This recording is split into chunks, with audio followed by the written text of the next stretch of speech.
Smart Ahmednagar news.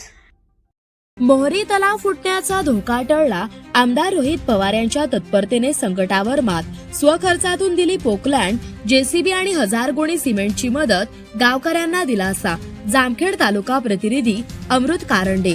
Jamkhed तालुक्यात झालेल्या मुसळधार पावसामुळे मोहरी तलावाच्या सांडव्यात मोठं भगदाड पडून पाणी वाहू लागल्याने तलाव फुटण्याचा गंभीर धोका निर्माण झाला होता।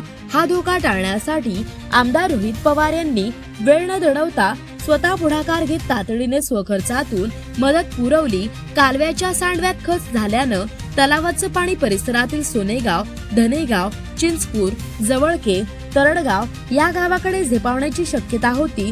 त्यामुळे गावकऱ्यांमध्ये भीतीचे वातावरण निर्माण झाले होते। या परिस्थितीची माहिती मिळताच आमदार रोहित पवार यांनी घटनास्थळी धाव घेतली, पाहणी केली आणि प्रशासनाकडे साधन सामग्री उपलब्ध नसल्याने स्वतःच्या खर्चातून 3 पोकलँड, जेसीबी तसेच 1000 गोणी सिमेंटची व्यवस्था करून कामाला सुरुवात केली।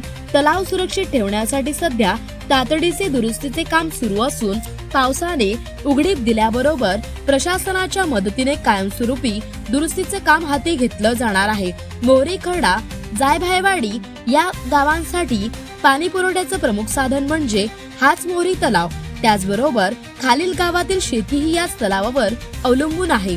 जर हा तलाव फुटला असता तर नागरिकांपुढे पिण्याच्या पाण्याचा गंभीर प्रश्न आणि शेती वसाहतींवर पुराचा मोठा धोका निर्माण झाला असता। त्यामुळे नागरिकांनी काळजी करू नये। तलाव सुरक्षित राहण्यासाठी सर्वतोपरी प्रयत्न सुरू आहेत। प्रशासन आणि कार्यकर्त्यांच्या मदतीने हे काम तातडीने पूर्ण केले जाईल अशी माहिती आमदार रोहित पवार यांनी दिली आहे।